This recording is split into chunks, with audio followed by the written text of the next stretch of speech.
All right. Those that have been following the Real Talk series know that I just like to call my friends and say, what are you passionate about right now? This isn't about promoting my business, their business, or anything else like that.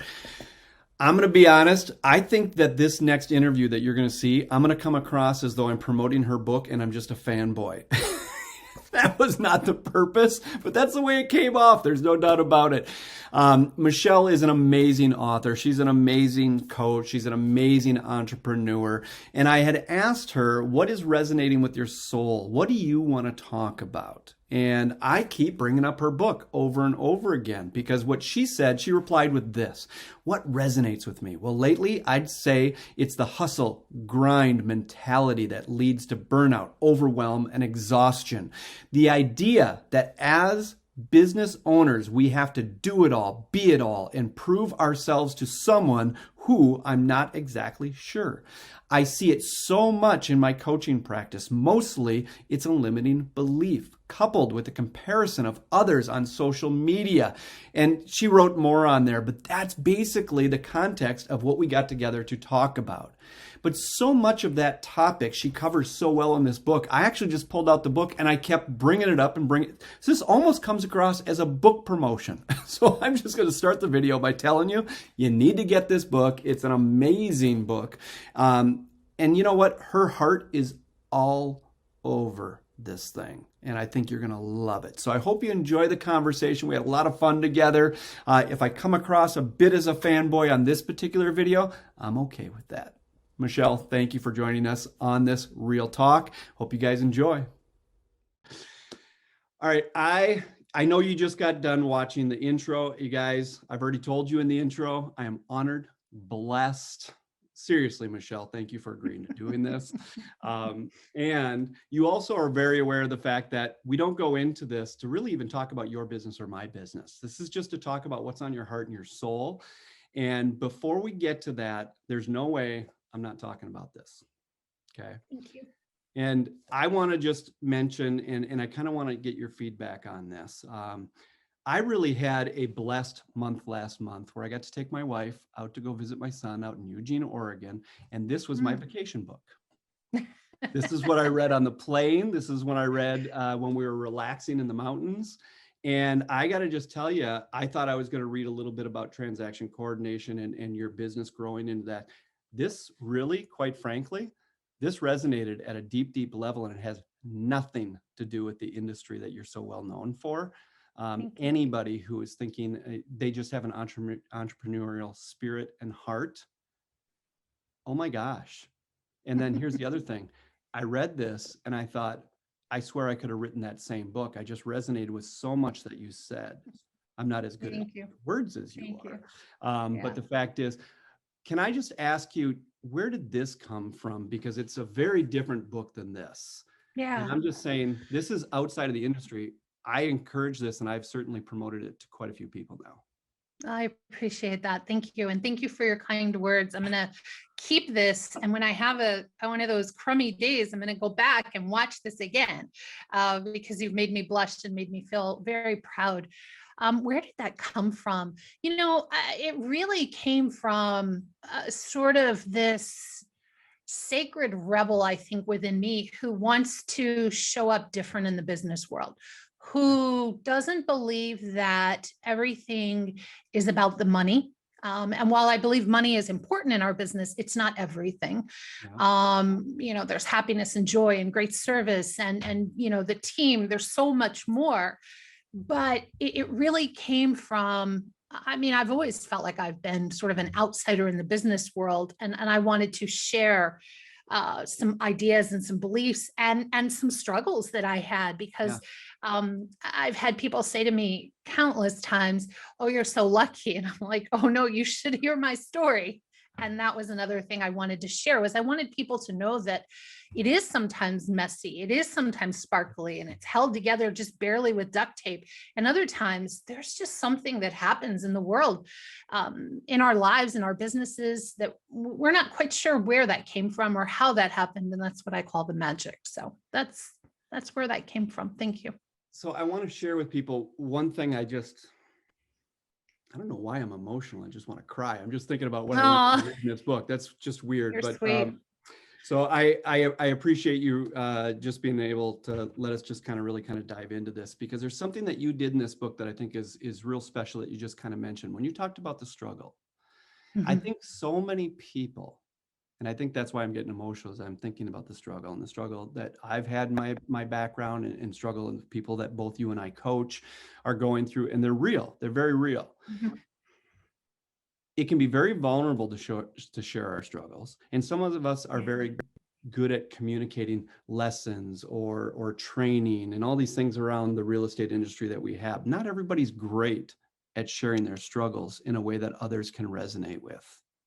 Yeah. And you didn't just share your struggle and share with us a piece of you shared it in a way that felt very relatable. And I Mm. just want you to hear from an outside perspective. I didn't just read those as someone was just kind of throwing out some dirty laundry, and we got to hear what their current struggles were, what their past struggles were. You did it in a way in this particular book that it became something I could resonate with. And Thank I just you. wanted to let you know that as a human being, but also just your skill as a writer. I Oh, just you're wanted to say sweet. that I have no problem telling people just pick the darn thing up, and Thank you. underline it, have fun with it, and quite frankly, gift it to someone else that you think Yeah. will resonate with them as well. Yeah. Thank you. There were a lot of stories, a lot of shares in there that I was little parts of it I had told before, but when you're given that kind of space to write and a good person to pull it together from an editing standpoint, it gave me a place where I could go a little deeper. And thankfully most of the feedback has been very favorable. People have had nice things to say about that. Not it being oversharey in like Yeah. a way, but just enough to let people know that, I think that that's one of the problems or the struggles that I have with sort of the business world and even the self-help and personal development world is if you do these 5 things that I prescribe to you, and I'm being sarcastic at the very same time that I say this, you'll like everything will be fine. And it's almost that hero's journey, like, well, I had this problem, here's the journey that I went through, and now it's all fixed. And it's not really that easy. I think it's very ebb and flow, and one day it's good, the next day it's bad, or messy. So I wanted to make sure that I let people know it wasn't just 5 easy steps. It's not just follow my thing and you'll be all great. It's a journey, and it's an ever evolving journey. I resonate with 2 things that you just said. One was journey. Couldn't agree with that more. I mean, that, Yeah. and you can go on a journey and there's multiple times that the car breaks down along the ways. I mean, it depends on how long that journey is. Okay. But you also said ebb and flow. Yeah. Ebb and flow just seems to resonate with me, because we're a different person than we will be in 6 months from now. So Oh, that can yeah. create its own ebb and flow. We're going to be a different Yeah. person 3 years from now than we are now. And that's going to have its own ebb and flow where we are personally, but also staffing. You bring on a new staff, that could create a whole different ebb and flow. There could be a change in the industry that could create a whole, there's so many things that we just have to, this isn't a smooth line, even if you have the perfect 5 steps. Okay. Ebb and Yeah. flow could be a personal thing that changes. It could be a staffing thing that changes. It could be an industry thing that changes. Ebb and It flow could is be a just a reality. pandemic. Huh? Look at it could be another pandemic. I mean, I'm not wishing that upon us, but No, none of no, us saw this coming in January of last year when we yeah, all circled up in Tampa. I mean, yeah, that wasn't on anybody's radar. And no, here we are a year and a half later. So yeah. there And I are love things the ebb and beyond all of our control. Yeah. yeah. So here's what I want to do is I want to read something here, because I was very just kind of upfront with you and just said, you know what, this is not about your business. This is not about my business. I'm not here to promote anything in particular. I just want to know what's on your heart right now. And Okay. your reply to me, I just thought was great. I loved it. And you just said, what resonates with me? Lately, I'd say the hustle grind mentality that leads to burnout, overwhelm, and exhaustion. The idea that as a business owner, we have to do it all, be it all, and prove ourselves to someone who I'm not exactly sure. I see it so much in my coaching practice. Mostly, it's a limiting belief coupled with comparison. of others on social media. My former Yeah. TC, and I can go on here, but that general concept, can you share what were you even thinking immediately when you wrote that as far as a summary, or is this something that you've been it's been on your mind for a while now? Where are you with all of this? Well, I for mean, I sure. love the topic. Yeah, thank you. No, it's actually been on my mind for a while. And I'll tell you briefly a story, and I apologize. I can't remember if I shared it in my book or not. It doesn't really matter, because the story, though, is so important. There was a woman that called my former business years ago, and she was inquiring about our services.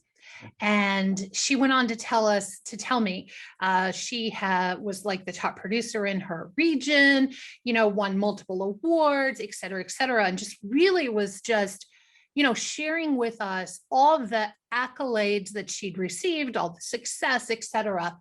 And then she paused for a moment and she said, "And I effing hate it," and started crying. She said, "I have taken the advice of my sales coach, and I have done everything, and I have more money than I have ever had in my life, but I'm miserable." She said, "My children, they're grown, flew into town recently. She paid to put them up in a hotel with their children, her grandchildren. Yeah. She was so busy that she only got to see them a couple of times over the week that they were there." Yeah. And I just held space for her. There was nothing I could do, but where I was going with where that led me to, and what really sparked my interest in looking at this a little further, was how she had followed the advice. And it wasn't that it was bad advice. It was the advice that she sought to accomplish something, and it didn't feed her soul. She wasn't happy. She was devastated. Yeah.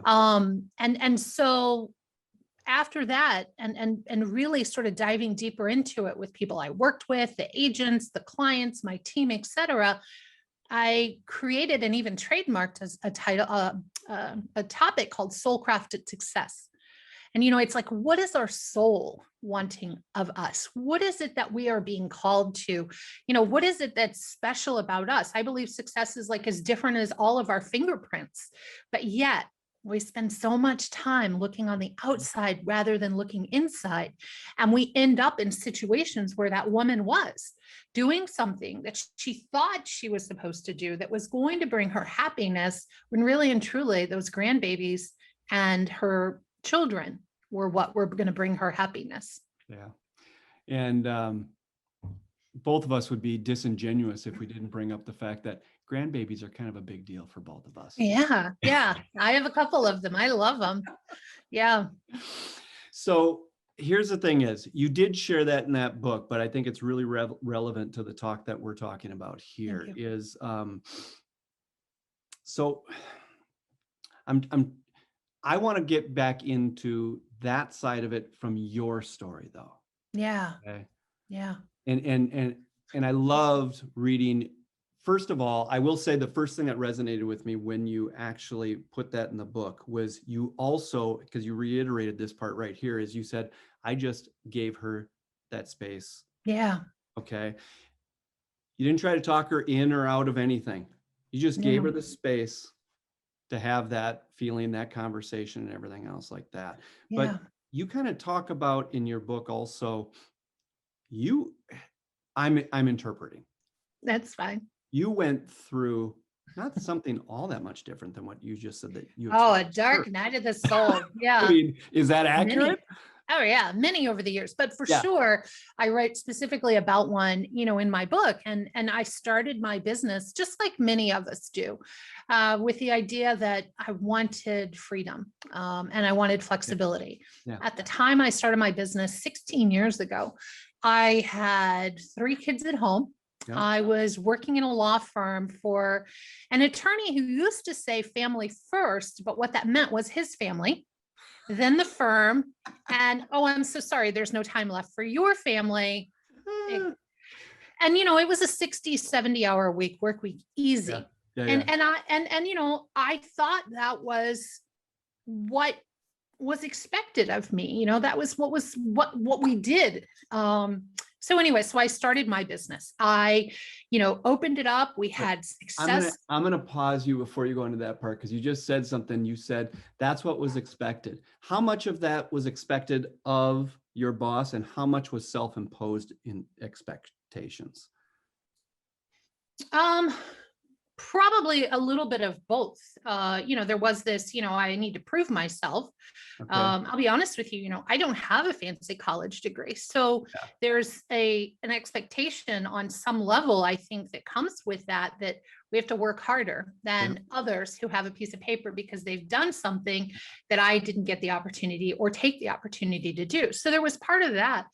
But then there was also just this part of, the legal world mentality and it was a hustle, it was a grind, and this was a person who would call you a slacker if you left before dark because they were all there, right? Like there was this expectation. And it wasn't just my firm that I worked in. There were countless others in our industry who I compared notes with. It just was that industry, at least at the time that I was in it. For sure. Because I think in the industry you and I are both so familiar with is that there are people that can go to work for someone where there is an expectation. I mean, if you're not working 7 days a week, and then they get hard on them and say, you got to have family first and, God first, family second, all this other kind of stuff, as long as you're working 7 days a week. Because if you're off a day and you don't reply, there's a double standard there. But at the same time, I do think in our industry too, we may work in an environment where that is imposed on us. But I think there's a lot of self-imposing on ourselves, like you had mentioned in your, is that someone may not even be holding that over us, but we are comparing ourselves constantly to what we see on social media. Well, and I think too, I don't know that it happened instantly. It was a gradual thing, little by little by little, more work, fewer people. I was in the, we did title closings, and I was there when there was the refi boom. So, I would do 8 or 10 closings a day. And we processed a lot of our own and dispersed a lot of our own. So it was a long, long day, many days of the week. And it was just, I think part of it, which I think many people will resonate with, is not knowing when that's going to end. So you don't always hire people. You have higher expectations of those around you, even yourself included. And it just gets bigger and bigger, or longer and longer, I should say, the days. Yeah. Okay. Whew. I think what you're saying is resonating with a ton of people, because I think right now, whether it be the industry that you and I are familiar with in the real estate industry or transaction real estate, or whatever it is, but I also came from the mortgage industry. I definitely saw it in the mortgage industry. There's no doubt about it. We were, the mortgage company I came from, we were the originator, we were the loan processor, and we were the closer. And so it was kind of like, well, when do I take time off?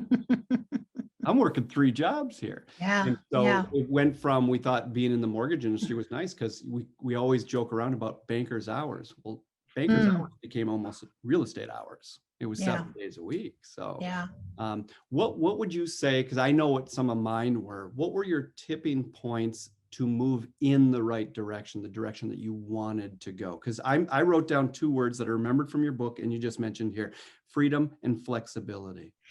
What were some of the first steps to move in those right directions? Well, I think that the initial one that was sort of the sucker punch was when my youngest one was sick, and not sick enough to need to be hospitalized or anything, but sick enough that she couldn't go to school. And there was a daycare near where we lived that you could take your sick child to, and they would watch them for the day. And I remember thinking, like, what a crummy mother I was that I wasn't able to take a day off to spend with her but she was taken care of. Don't get me wrong.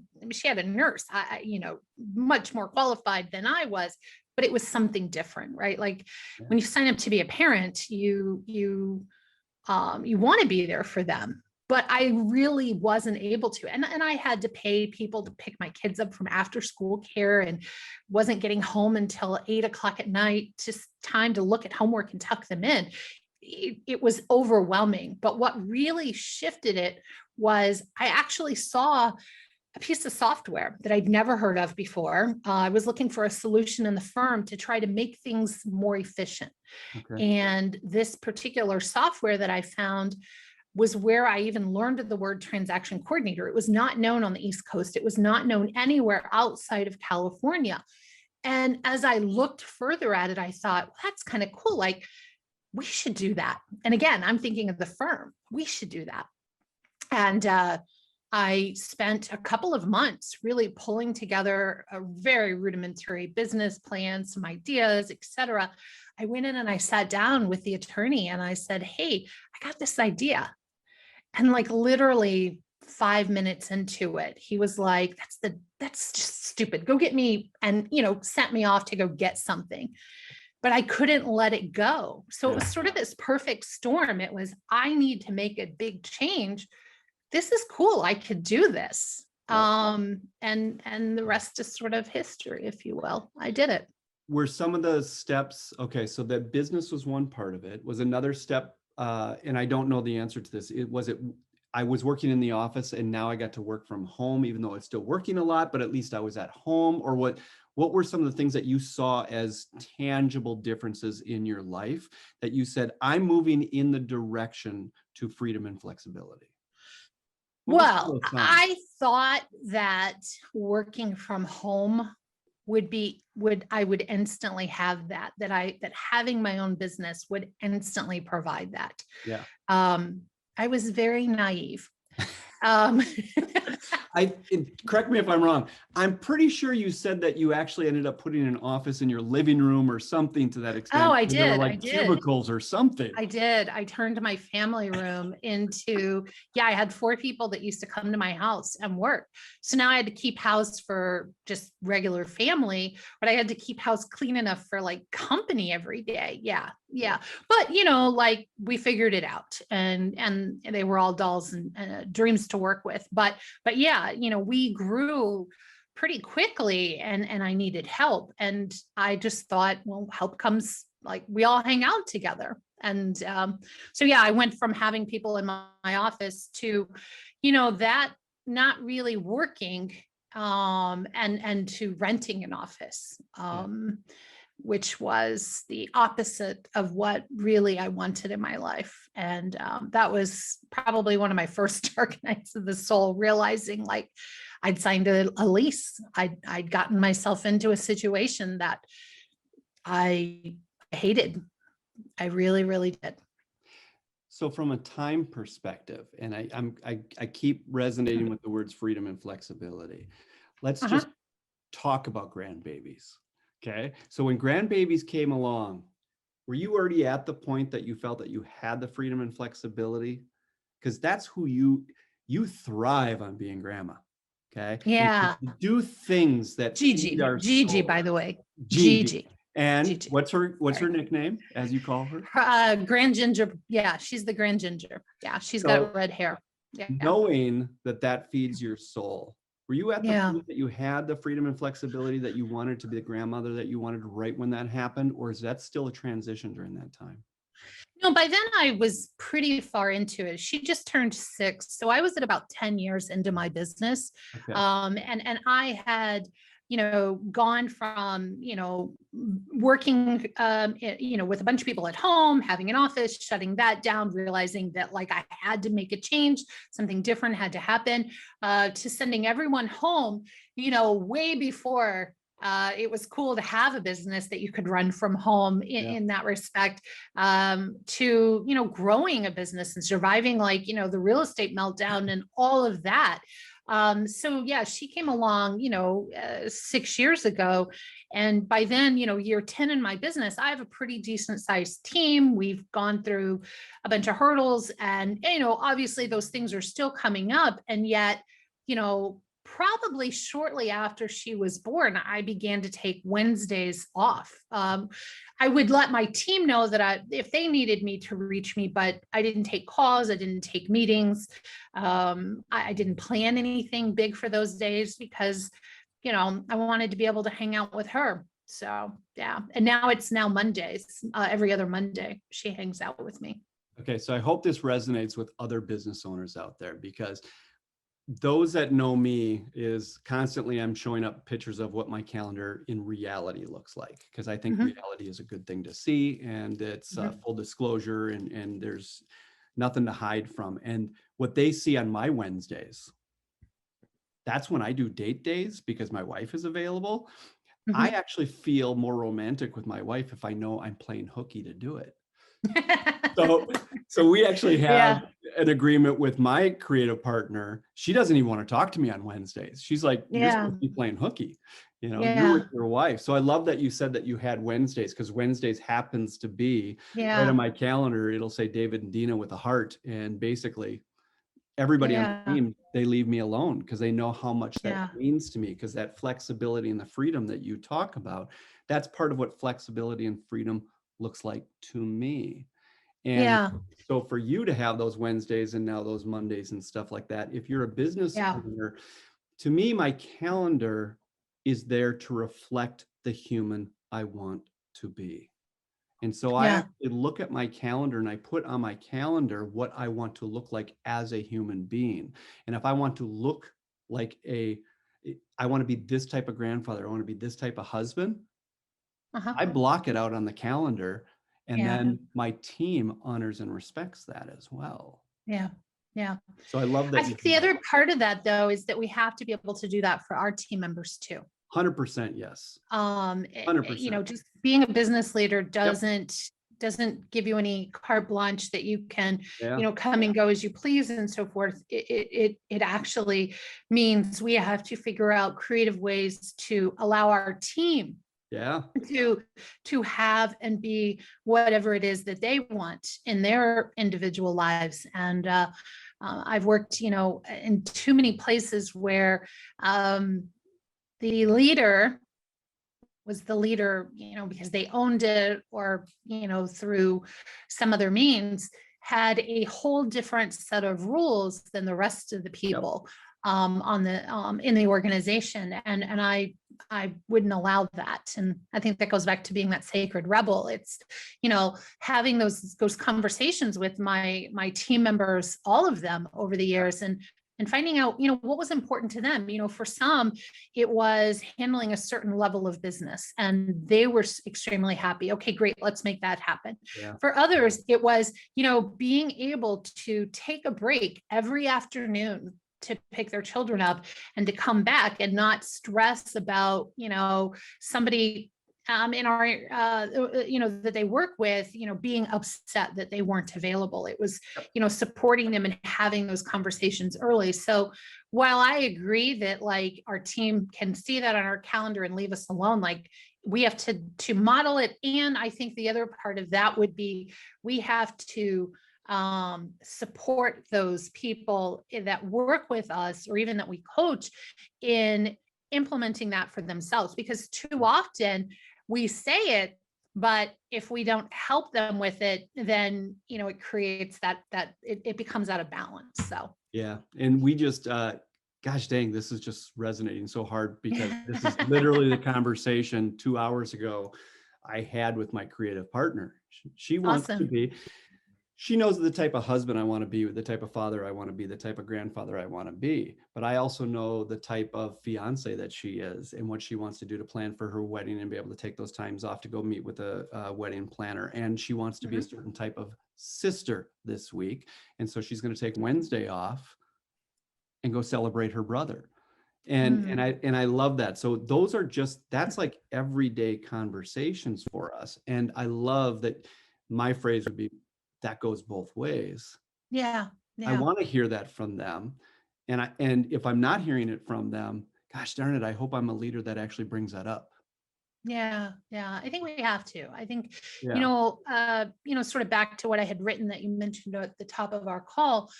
So often, and we said this as I think as we were getting started, there's this like badge of honor in how we show up, right? Like I, the word hustle just makes me want to It makes me be cringe. violently I can't sick. stand it. Yeah.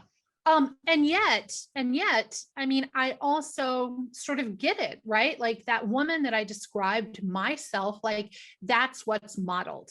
Yeah. You know, that's what's taught. You know, these books behind me aren't those books, but there were many books that I read Mm-hmm. early in my business that said, you know, work, work, work, and then, you know, and then, you know, there's been people in my life that haven't lived as long as I have, and work, work, work, and then what? They, Mm-hmm. you know, they didn't have lives, they didn't live lives. And I'm not saying, you know, I say this, I jokingly to my clients all the time, like, I'm not saying we sit on the couch and eat bonbons and watch Netflix all day, but there has to be a balance. There has to be a way where, you know, maybe we don't do something that everybody else is doing. Instead, we do something that our heart is really calling us to do. And sure, we may not make as much money or close as many deals or do as much, sell as many widgets or whatever, but who cares Yeah. if we're happy? And I also say to people, don't believe everything you read on Facebook either. All those comparisons that you're making to somebody else aren't always real, but Yeah. that's a whole nother story for a whole nother day. You know, and my thought on that too is I definitely, we could talk about that on a whole conversation, on a whole talk. But part of it is, even if it is real, it's still Mhm. usually only a segment of the full reality. Yeah. And that's okay that people post only a segment of their life. But for us to compare, it's not about whether that was real or not. What context is that into? Yeah. Okay. Yeah, that's a good point. The context, what percentage of that? Okay. And it's okay that people don't share everything online. Okay. But then also have a little bit of grace that these people are sharing what they're comfortable sharing at that moment. But be careful when you compare yourself against that. It's usually not the whole picture. Yeah, that's true. So I want to go back and just ask you if there are any other thoughts on a couple of those things that you said. When you said the hustle and grind mentality that leads us to burnout, overwhelm, and exhaustion. The idea that a business owner, and that's one that I would appreciate if you could hit on, the business owner, rather than just any individual, the business owner perspective. We have to do it all, be it all, and prove ourselves to someone. The be it all, do it all, prove, all that type of stuff from the business owner. Because I know a lot of people who are going to listen to this, they may be working for someone, but I would say that the majority of people that will listen to this are going to be, they're going to be small entrepreneur business owners. Mhm. Can you talk to me about what was going through your heart when you were writing that part? Yeah. Well, I think that, you know, it kind of goes back to many things early on in my business. And then also, you know, sort of reminders to myself over the years. Just because we can do something doesn't mean we're the best person to do it. You know, a lot of times we will, you know, I think it's like building a house or remodeling something, right? So it's, we're given a timeline or we have an expectation of how long something will take, and we dive into it, whether it's building, whether it's renovating, whatever. And we all know that statistically it takes twice as long and it costs twice as much money. I think that on some level that holds true when we take on projects in our business or anything else, marketing, whatever it might be. And if we aren't honest with our schedule and we aren't integral with our schedule and with ourselves with our schedule, then we end up being the one that just does it all and tries to be it all. And at the end of our workday, when it ever ends, we have really nothing but work to show for it. I hope I made that clear, but what I'm kind of really getting at is, you know, little places where we receive support, whether it's, you know, through bookkeeping, through our taxes, through, you know, somebody to help us manage our inboxes, whatever that might be, a housekeeper, gardener, whatever, can make a really big difference. And, you know, but yet there's this, oh, I've got this, I can do this. And, you know, we wear ourselves out in order to prove to others our value and our worth. I think that's really a better explanation of that. And and I'll just throw myself there under the bus from the do it all, be it all, everything else like that is, Yeah. how many of us small business owners were control freaks anyways? Okay, so to give up things can be its own skill set that we have to learn from time to time. Yeah. Not everybody, but a number of us. Yeah. And so there were things that I was not giving up that I noticed two things in. Number one, I didn't have a passion for that particular area. And then I had to be honest, I didn't have a skill set in that particular area. So an area that I gave up this past year was one that you just mentioned, was bookkeeping. Is sometimes it takes us longer than what we would like to admit. And that's embarrassing, truth, whatever we want to call it. But I remember years ago, I was making more money than I've ever made in my life. 3 years behind on taxes. Not something I'm proud of today, but it's something that luckily I learned from, and I'm pretty much far on the other extreme at this point. But what I also realized that I was in control of everything there. And I loved knowing that I had control over every aspect of my business. But there are certain parts of it I didn't have a passion in. There are certain parts of it that not only did I not have a passion, I didn't have a good skill set in. And so what I started to do, they started becoming the least level of my priority as well. And because I let them become the least level of my priority, because there were things I was passionate about, things I was good at, they fell by the wayside, which it doesn't matter if it's your passion. It doesn't matter if you're good enough at it. It still has to be handled. You're a business owner and you still have to deal with your taxes and you still have to deal with all these things. So those were things that I ended up hiring a financial coach. I ended up hiring a new tax accountant. I hired all of those types of things. And last year I'm like, you know what? I've got every resource that I need to help me, teach me, and I'm so far in the other direction, but I'm still holding on to the bookkeeping. I might as well just let someone who actually does that much better than I am and actually put their time and attention. So it could be things that are very technical in our business that are in the background that a lot of people in our business rely on us to have our finances in order and to have reserves and to have the taxes taken care of. But they weren't areas I was passionate about for a while. So that was where I finally admitted that was one of my first big ahas, like, you know what, I'm not everything and all that. What should I give up? And that was one of the things I gave up a couple of years ago that really, quite frankly, was just the right decision. But it took me way too many years to figure that out. Yeah, no, I think that I would say you're probably not alone. And I can resonate with many parts of that. What I would also say though is that I think the personal development space and even the business improvement space says, oh, you're not good at this, so let's work on this, versus let's bring in somebody to do this. And so one of the things that I've worked really hard at with myself, with my team, with my clients has been, what is it that you're really good at? Okay, great. Let's do more of that. Because that's your secret sauce. That's like your that's what makes you can make you the success in your business. The rest of it, let's leave to somebody else who that's their secret sauce. That's their specialty. And I think if we all showed up like that it would be a happier workplace for sure.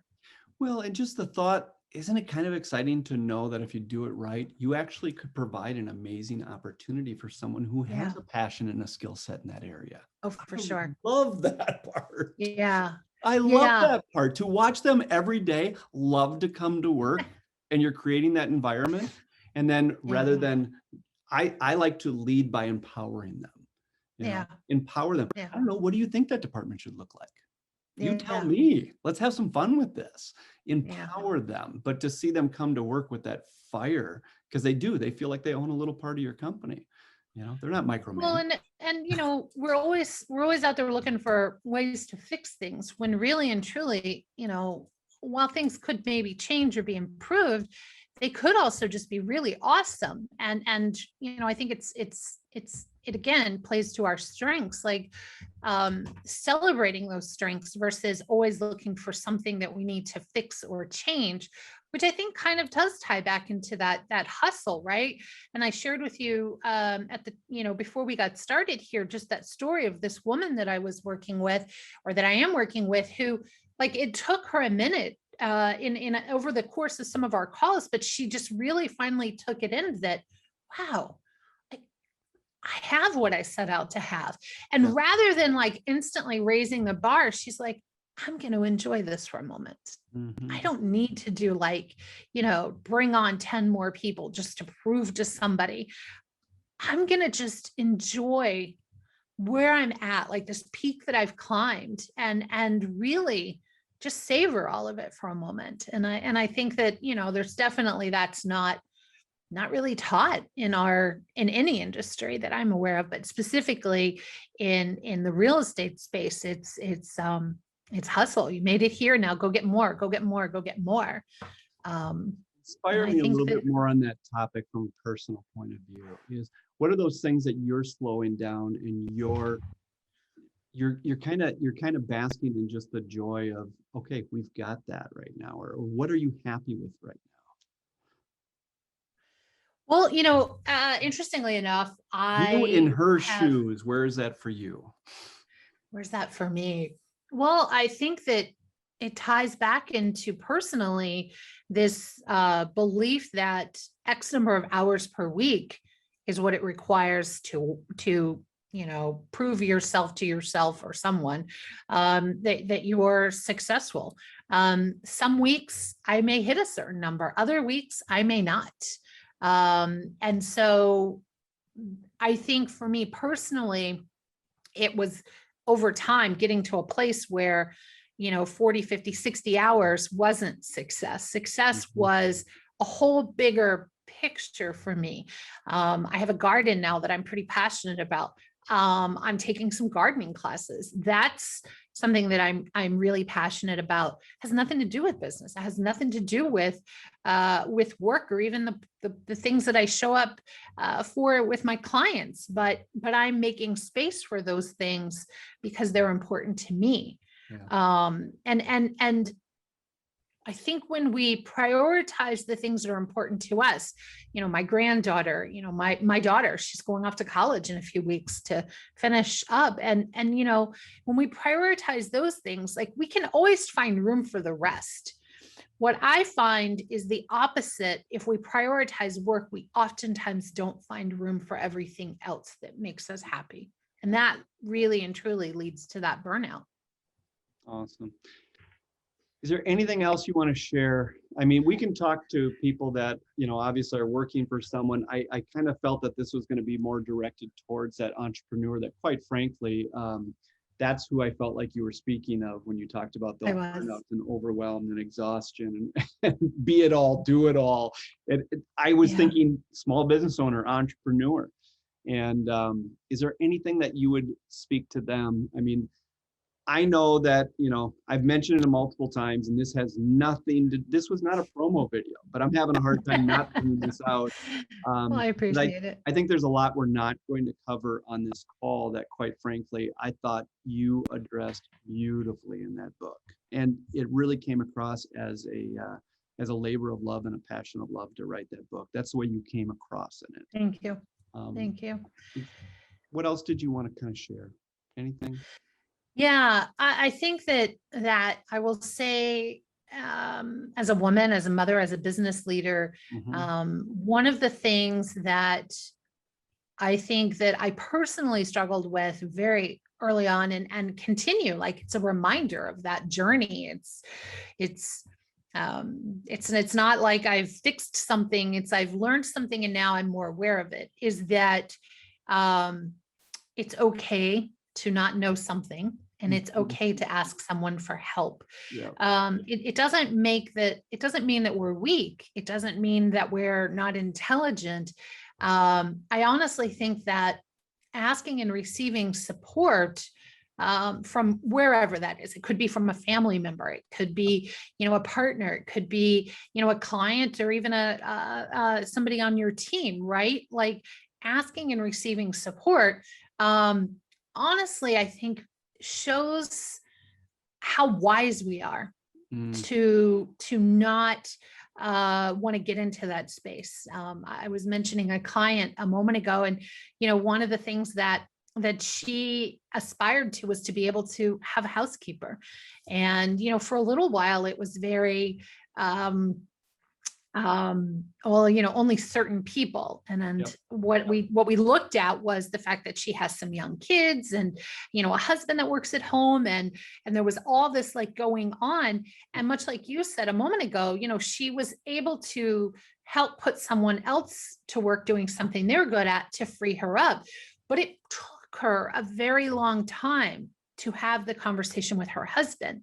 Yeah. And then, and it wasn't that he was opposed to it. He was like, yeah, great. Like, Yep. probably he even mentioned it before, but she was afraid to ask and receive support. And I know I'm just as guilty of that at times, to ask and receive support. Yeah. Yeah. And I think, you know, especially with household things, you know, that can apply to a business owner or even an individual with a very stressful, long job, or long hours of work. You know, it's okay. Doesn't make us weak, makes us stronger. Yeah. And that last phrase, it doesn't make us weak. And the other thing is, and it's, I don't even like to admit it, but it's still part of the truth. And if anybody else resonates with, a lot of times, and my wife is probably my checkpoint on this, because she calls me on this, is I don't feel like I'm worthy. Yeah. Yeah. You know what? I'm supposed to be able to just do it, supposed to be able to just figure it out. And quite frankly, I'm wasting someone else's time by asking for help, or just for some reason, I don't feel worthy. And it's the same thing if I, you know, want to buy myself something personal. Oh my gosh, I'm hell bent to spend the money because I don't think I'm worthy to own something extra or any, I mean, it's all of that. So anybody out there, sometimes it's just that you're not even feeling worthy. I hope you have someone like my wife to put me in check and go, Breckheimer, you know? Yeah. And so sometimes even just making a hire, I didn't feel worthy to have that help. But then all of a sudden I'm providing an opportunity for someone that they are just thriving in their role. And it's like, wow, I'm getting help. They're being served. There's just, I think it goes back to the whole, you know, thing that I mentioned earlier, the whole soul crafted success. Like, what does success really look like to you? Yeah.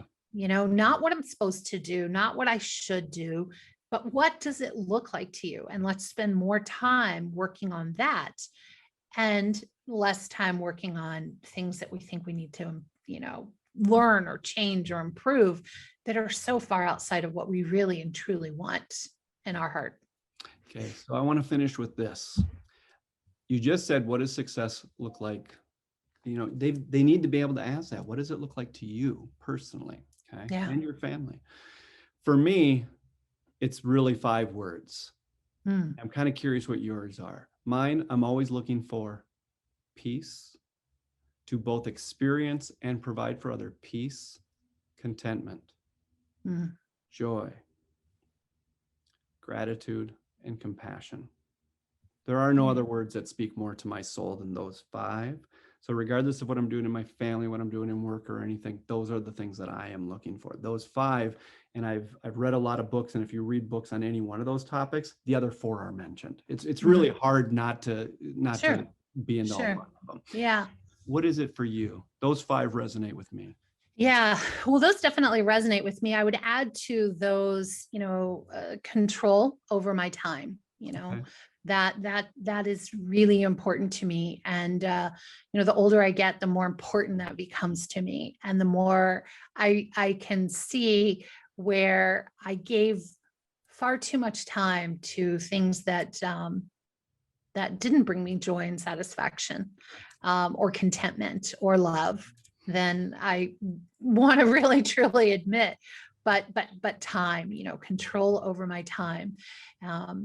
That's uber important to me too. That's beautiful. And I know your grandbabies appreciate all of that time that you give and that you can find and that you make and create. So thank you, Michelle. You definitely speak to my soul. You speak to my heart. I've wanted to do this conversation with you for a little while. Thanks. And for those that don't know, in the background, when I originally asked Michelle if she was willing to do this, and we were going to come up with a date, The first time she turned me down on a date was, she goes, "Oh, I have a date with my my ginger, grand ginger." The grand that day." ginger.